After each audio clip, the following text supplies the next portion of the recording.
दोस्तों, आज के इस क्लास में सीटेट जूनियर स्तर के लिए हिंदी के प्रीवियस ईयर के पेपर को सॉल्व करेंगे। कुल 30 प्रश्नों को देखेंगे। आप सभी लोग इस क्लास को पूरा ध्यान से देखिए, क्योंकि ऐसे ही प्रश्न इस बार भी सीटेट एग्जाम में पूछे जाएंगे। तो चलिए शुरू करते हैं। सबसे पहले एक अनुच्छेद दिया गया है। इस अनुच्छेद को पढ़ करके नीचे लिखे प्रश्नों का उत्तर देना है। तो चलिए सबसे पहले अनुच्छेद को पढ़ते हैं। मेरा थोड़ा बहुत संबंध साहित्य की दुनिया से भी है। यही हालात मैं यहाँ भी देखता हूँ। यूरोपीय साहित्य का फैशन हमारे उपन्यासकारों, कहानी लेखकों और कवियों पर झट हावी हो जाता है। मैं अपने प्रांत पंजाब की बात करता हूँ। मेरे पंजाब में युवा कवियों की नई पौध सामाजिक व्यवस्था के खिलाफ इनकलाबी जज्बे से ओतप्रोत है। इसमें भ्रष्टाचार, अन्याय, शोषण को हटाने और एक नई व्यवस्था बनाने की बात की गई है। हाँ, हमें सामाजिक बदलाव की जरूरत है और इन कविताओं में बातें तो बहुत अच्छे ढंग से कही गई है, पर इनका स्वरूप देसी नहीं है। इस पर पश्चिम का प्रभाव है। परिणाम यह है कि यह सारा इनकलाब एक छोटे से कागज पर सीमित रह जाता है। बस साहित्यिक समझ रखने वाले एक छोटे से समूह में इनकी बात होती है। किसान मजदूर जो शोषण को झेल रहे हैं, जिन्हें वे इनकलाब की प्रेरणा देना चाहते हैं, वे इसे समझ ही नहीं पाते हैं। इस साल मेरी मातृभूमि पंजाब में मुझे गुरु नानक विश्वविद्यालय के सीनेट का सदस्य बनाने के लिए नामित किया गया। जब मुझे उसकी पहली मीटिंग में शामिल होने के लिए बुलाया गया, तो मैं पंजाब में ही प्रीतनगर के पास था। एक दिन शाम को अपने ग्रामीण दोस्तों से गपशप करते हुए मैंने अमृतसर में होने वाली सीनेट की मीटिंग में जाने का जिक्र किया, तो किसी ने कहा, हमारे साथ तो आप तहमद और कुर्ते में हमारे जैसे ही बने फिरते हो, वहां सूट बूट पहनकर साहब बहादुर बन जाओगे।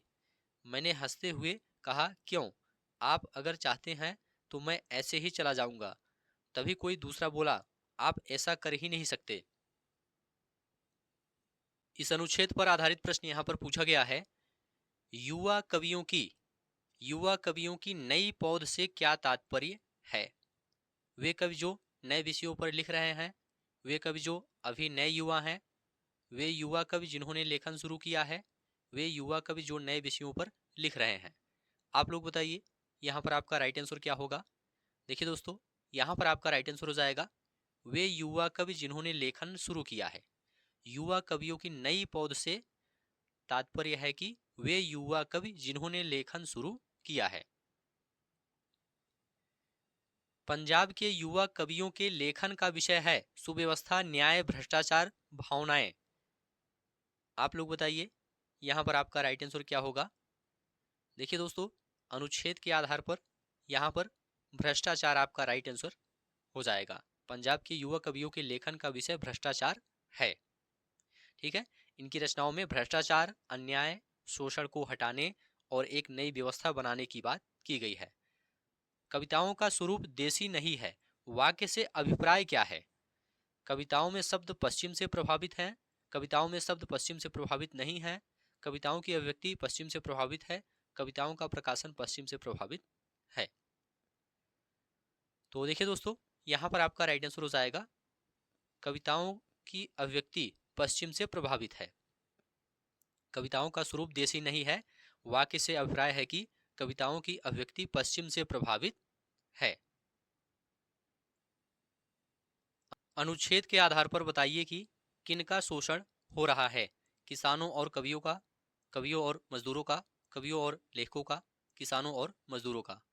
तो राइट आंसर हो जाएगा किसानों और मजदूरों का। अनुच्छेद के अनुसार किसानों और मजदूरों का शोषण हो रहा है।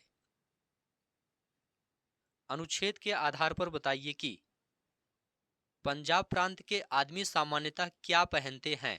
अनुच्छेद के आधार पर बताइए कि पंजाब प्रांत के आदमी सामान्यतः क्या पहनते हैं। कुर्ता पजामा, कुर्ता लुंगी, कुर्ता और पैंट, सूट बूट। तो यहाँ पर आपका राइट आंसर हो जाएगा कुर्ता लुंगी। अनुच्छेद के अनुसार पंजाब प्रांत के आदमी सामान्यतः कुर्ता लुंगी पहनते हैं। कागज पर सीमित हो जाने से तात्पर्य है जमीनी स्तर पर बदलाव न आना, जमीनी स्तर पर बदलाव आना, जमीनी स्तर पर ऊंचा उठना, जमीनी स्तर पर ऊंचा ना उठना। तो राइट आंसर हो जाएगा जमीनी स्तर पर बदलाव ना आना।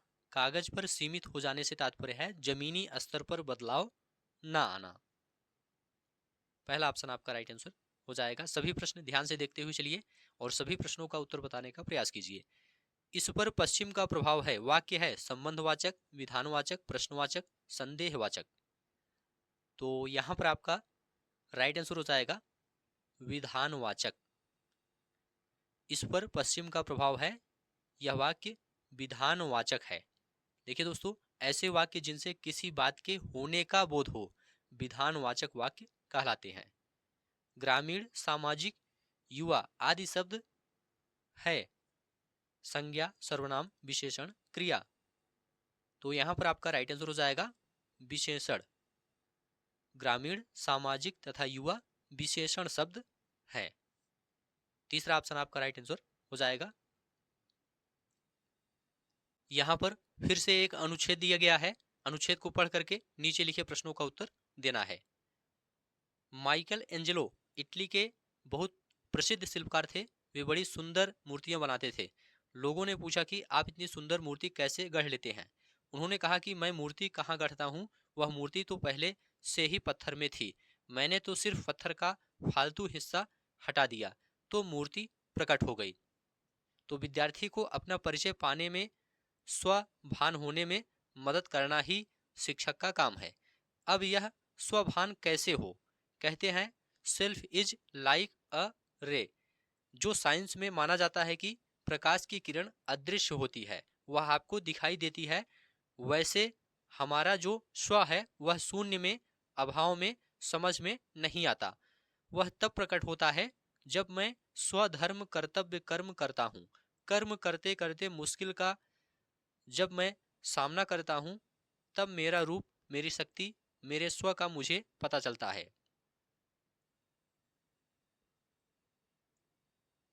स्वधर्म रूप कर्म करते हुए जो स्व मेरे सामने व्यक्त होता है वही मेरी शिक्षा है। इसलिए शिक्षा दी नहीं जा सकती बल्कि अंदर से अंकुरित होती है और उस प्रक्रिया में शिक्षक केवल बाहर से मदद करता है। जैसे पौधे के अंकुरित होने में, इसके प्रफुल्लित होने में सीधा हम कुछ नहीं कर सकते, परंतु बाहर से खाद पानी देना, निराई करना, प्रकाश की व्यवस्था आदि कर सकते हैं। इस अनुच्छेद के आधार पर प्रश्न यहाँ पर पूछा गया है। अनुच्छेद के आधार पर कहा जा सकता है कि शिक्षा देना संभव है, शिक्षा देना संभव नहीं है, शिक्षा विद्यालय में मिलती है, शिक्षा परिवार में मिलती है। यहाँ पर आप लोग देख सकते हैं लिखा गया है शिक्षा दी नहीं जा सकती बल्कि अंदर से अंकुरित होती है। तो अनुच्छेद के आधार पर कहा जा सकता है शिक्षा देना संभव नहीं है, यह दोस्तों अंदर से अंकुरित होती है। तो दूसरा ऑप्शन आपका राइट आंसर हो जाएगा। शिक्षक का काम है विद्यार्थी को स्वयं से परिचित कराना, विद्यार्थी को दूसरों से परिचित कराना, विद्यार्थी को विषयों से परिचित कराना, विद्यार्थी को शिल्प कला से परिचित कराना। तो राइट आंसर हो जाएगा विद्यार्थी को स्वयं से परिचित कराना। शिक्षक का काम है विद्यार्थी को स्वयं से परिचित कराना। नेक्स्ट है स्व का प्रकाट्य में होता है रोशनी, कर्म, शक्ति, शून्य। स्व का प्रकाट्य कर्म में होता है। दूसरा ऑप्शन आपका राइट आंसर हो जाएगा स्व का प्रकाट्य कर्म में होता है। अनुच्छेद में खाद पानी देने, निराई करने का उदाहरण बताता है कि शिक्षक का कार्य बच्चों को भोजन पानी देने का है, नियंत्रित करना है, उचित माहौल देना है, बागवानी सिखाना है। तो राइट आंसर हो जाएगा उचित माहौल देना है। अनुच्छेद में खाद पानी देने, निराई करने का उदाहरण बताता है कि शिक्षक का कार्य बच्चों को उचित माहौल देना है। स्व दृश्यमान होता है, प्रकाश होता है, किरण होता है, अदृश्य होता है। तो राइट आंसर हो जाएगा अदृश्य होता है। स्व अदृश्य होता है। वे बड़ी सुंदर मूर्तियां बनाते थे, वाक्य में प्रविशेषण है वे बड़ी सुंदर मूर्तियां। तो देखिए दोस्तों, यहां पर आपका राइट आंसर हो जाएगा बड़ी। बड़ी प्रविशेषण है। वे बड़ी सुंदर मूर्तियां बनाते थे, वाक्य में बड़ी प्रविशेषण है। देखिए दोस्तों, विशेषण की विशेषता बताने वाले शब्दों को प्रविशेषण कहते हैं। विशेषण की विशेषता बताने वाले शब्दों को प्रविशेषण कहते हैं। अंकुरित शब्द में प्रत्यय है इत, रित, ता, अंग। तो यहाँ पर आपका राइट आंसर हो जाएगा इत। अंकुरित शब्द में इत प्रत्यय लगा हुआ है। नेक्स्ट है, उच्च प्राथमिक स्तर पर भाषा सीखने सिखाने का एक उद्देश्य है। व्याकरण के सभी नियमों को कंठस्थ करना यह गलत हो जाएगा। साहित्य की गद्य एवं पद्य विधाओं की रचना, हिंदी भाषा के समग्र इतिहास के बारे में जानना, भाषा की नियमबद्ध प्रकृति की पहचान और उसका विश्लेषण करना। आप लोग बताइए यहाँ पर आपका राइट आंसर क्या होगा। देखिए दोस्तों, यहाँ पर आपका राइट आंसर हो जाएगा भाषा की नियमबद्ध प्रकृति की पहचान और उसका विश्लेषण करना। चौथा ऑप्शन आपका राइट आंसर हो जाएगा उच्च प्राथमिक स्तर पर भाषा सीखने सिखाने का एक प्रमुख उद्देश्य भाषा की नियमबद्ध प्रकृति की पहचान और उसका विश्लेषण करना है।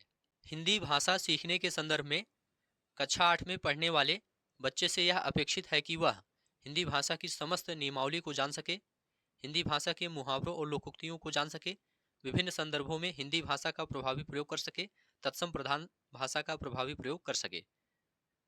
तो देखिए दोस्तों, यहाँ पर आपका राइट आंसर हो जाएगा विभिन्न संदर्भों में हिंदी भाषा का प्रभावी प्रयोग कर सके। तीसरा ऑप्शन आपका राइट आंसर हो जाएगा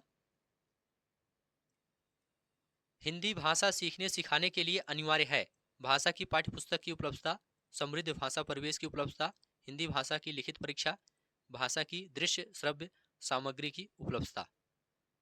तो देखिए दोस्तों, यहाँ पर आपका राइट आंसर हो जाएगा समृद्ध भाषा परिवेश की उपलब्धता। हिंदी भाषा सीखने सिखाने के लिए समृद्ध भाषा परिवेश की उपलब्धता, जिसमें सम्यक रूप से भाषा अर्जन किया जा सके, अनिवार्य है। तो यहाँ पर दूसरा ऑप्शन आपका राइट आंसर हो जाएगा।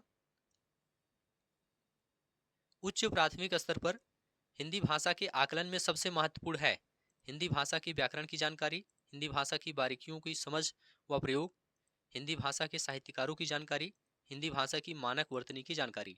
आप लोग बताइए यहाँ पर आपका राइट आंसर क्या होगा। देखिए दोस्तों, यहाँ पर आपका राइट आंसर हो जाएगा हिंदी भाषा की बारीकियों की समझ व प्रयोग। उच्च प्राथमिक स्तर पर हिंदी भाषा के आकलन में महत्वपूर्ण बिंदु हिंदी भाषा की बारीकियों की समझ और प्रयोग है। ठीक है, दूसरा ऑप्शन आपका राइट आंसर हो जाएगा। भाषा अर्जन के संबंध में कौन सा कथन सही है। यह सहज होता है, या सरल होता है, या कठिन होता है, या सीखा जाता है। तो राइट आंसर हो जाएगा यह सहज होता है। यहाँ पर पहला ऑप्शन आपका राइट आंसर हो जाएगा। किसी भी भाषा अर्जन के संबंध में भाषा अर्जन के माध्यमों की सहजता अनिवार्य गुण है। ठीक है, तो यहाँ पर पहला ऑप्शन आपका राइट आंसर हो जाएगा। उच्च प्राथमिक स्तर पर विभिन्न विषयों पर आधारित पाठों को पाठ्यपुस्तक में शामिल करने का उद्देश्य है बच्चों को विभिन्न विषयों की जानकारी देना, बच्चों को विभिन्न प्रयुक्तियों से परिचित कराना, अन्य विषयों को सीखने में मदद करना, अन्य विषयों का सरलीकरण करना। आप लोग बताइए यहाँ पर आपका राइट आंसर क्या होगा। देखिए दोस्तों, यहाँ पर आपका राइट आंसर हो जाएगा बच्चों को विभिन्न प्रयुक्तियों से परिचित कराना। उच्च प्राथमिक स्तर पर विभिन्न विषयों पर आधारित पाठों को पाठ्यपुस्तक में शामिल करने का मुख्य उद्देश्य बच्चों को प्रयुक्ति या विभिन्न प्रयुक्तियों से परिचित कराना है। ठीक है, यहाँ पर दूसरा ऑप्शन आपका राइट आंसर हो जाएगा। आकलन का प्रयोग के लिए होना चाहिए सीखने में मदद, कितना सीखा को आंकने, परस्पर तुलना, भाषा की जानकारी। आप लोग बताइए यहाँ पर आपका राइट आंसर क्या होगा। देखिए दोस्तों, यहाँ पर आपका राइट आंसर हो जाएगा सीखने में मदद। आकलन का प्रयोग सीखने में मदद के लिए होना चाहिए। पहला ऑप्शन आपका राइट आंसर हो जाएगा। दृश्य श्रव्य सामग्री का प्रयोग तब उपयोगी होता है जब बच्चे उसे बहुत सरलता से समझ सकें, उस पर अपनी बौद्धिक प्रतिक्रिया दे सकें, उसकी भाषा का अनुकरण कर सकें, उसके बनने की प्रक्रिया को बता सकें। तो देखिए दोस्तों, यहाँ पर आपका राइट आंसर हो जाएगा उस पर अपनी बौद्धिक प्रतिक्रिया दे सके। यहाँ पर दूसरा ऑप्शन आपका राइट आंसर हो जाएगा दृश्य श्रव्य सामग्री का प्रयोग तब उपयोगी होता है जब बच्चे उस पर अपनी बौद्धिक प्रतिक्रिया दे सकें। दूसरा ऑप्शन आपका राइट आंसर हो जाएगा। उच्च प्राथमिक स्तर पर विभिन्न उद्देश्यों के लिए किए जाने वाले लेखन कार्य में सबसे महत्वपूर्ण है जल संरक्षण का विज्ञापन बनाना, आपदा प्रबंधन पर स्लोगन लिखना, अधूरी कहानी का अंत लिखना, डायरी लिखना। तो यहाँ पर आपका राइट आंसर हो जाएगा डायरी लिखना। उच्च प्राथमिक स्तर पर विभिन्न उद्देश्यों के लिए किए जाने वाले लेखन कार्य में डायरी लिखना महत्वपूर्ण है। ठीक है, चौथा ऑप्शन आपका राइट आंसर हो जाएगा। ऐसे ही प्रश्न इस बार भी सीटेट एग्जाम में पूछे जाएंगे, ध्यान से आप लोग देखते हुए चलिए। उच्च प्राथमिक स्तर पर हिंदी भाषा के आकलन का सबसे कमजोर बिंदु है लिखने में नए शब्द इस्तेमाल करना, लेखन में तार्किकता का समावेश, भाषा का सृजनात्मक प्रयोग, संस्कृतनिष्ठ शब्दावली का प्रयोग। आप लोग बताइए यहाँ पर आपका राइट आंसर क्या होगा। देखिए दोस्तों, यहाँ पर आपका राइट आंसर हो जाएगा संस्कृतनिष्ठ शब्दावली का प्रयोग। उच्च प्राथमिक स्तर पर हिंदी भाषा के आकलन का सबसे कमजोर बिंदु संस्कृतनिष्ठ शब्दावली का प्रयोग है। ठीक है, क्योंकि कक्षा 8 के स्तर के बच्चों से यह अपेक्षित नहीं है कि वे तत्सम शब्दावली को सम्यक रूप से समझ सकें। ठीक है, तो यहाँ पर चौथा ऑप्शन आपका राइट आंसर हो जाएगा। भाषा और लिपि के बीच एक निश्चित संबंध होता है, कोई निश्चित संबंध नहीं होता। एक तार्किक संबंध होता है, कोई संबंध होता ही नहीं। तो यहाँ पर आपका राइट आंसर हो जाएगा कोई निश्चित संबंध नहीं होता। भाषा और लिपि के बीच कोई निश्चित संबंध नहीं होता है।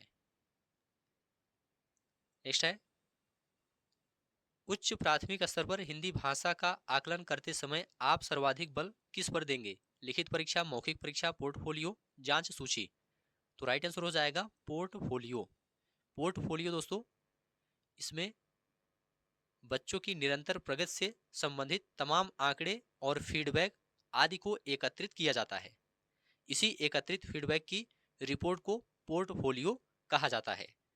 तो यहाँ पर तीसरा ऑप्शन आपका राइट आंसर हो जाएगा।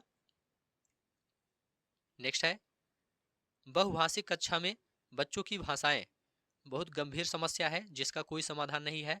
संसाधन के रूप में इस्तेमाल की जा सकती है। एक जटिल समस्या है जो अन्य समस्याएं पैदा करती है। हिंदी भाषा की कक्षाओं से बाहर ही रहनी चाहिए। आप लोग बताइए यहाँ पर आपका राइट आंसर क्या होगा। देखिए दोस्तों, यहाँ पर आपका राइट आंसर हो जाएगा संसाधन के रूप में इस्तेमाल की जा सकती है। बहुभाषिक कक्षा में बच्चों की भाषाएं संसाधन के रूप में इस्तेमाल की जा सकती है।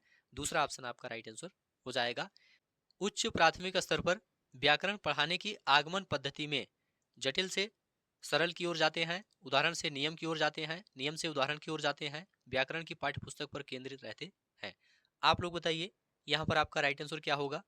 देखिए दोस्तों, यहाँ पर आपका राइट आंसर हो जाएगा उदाहरण से नियम की ओर जाते हैं। उच्च प्राथमिक स्तर पर व्याकरण पढ़ाने की आगमन पद्धति में उदाहरण से नियम की ओर जाते हैं। अंतर्निहित भाषा क्षमता का संबंध के साथ है चॉम्स्की, पियाजे, स्किनर, वाइगोत्स्की। तो राइट आंसर हो जाएगा चॉम्स्की। अंतर्निहित भाषा क्षमता का संबंध चॉम्स्की के साथ है। चॉम्स्की के अनुसार बालकों में भाषा सीखने की क्षमता जन्मजात होती है तथा वह भाषा की व्यवस्था को पहचानने की शक्ति के साथ पैदा होते हैं। तो पहला ऑप्शन आपका राइट आंसर हो जाएगा। तो ठीक है दोस्तों, आज की इस क्लास को यहीं पर समाप्त करते हैं। आप लोग कमेंट करके बताइए 30 प्रश्नों में आपका कितना स्कोर सही हुआ है। उम्मीद है यह क्लास आपको अच्छा लगा है तो चैनल को सब्सक्राइब कीजिए, दोस्तों शेयर कीजिए और कमेंट में लिखकर जरूर बताइए।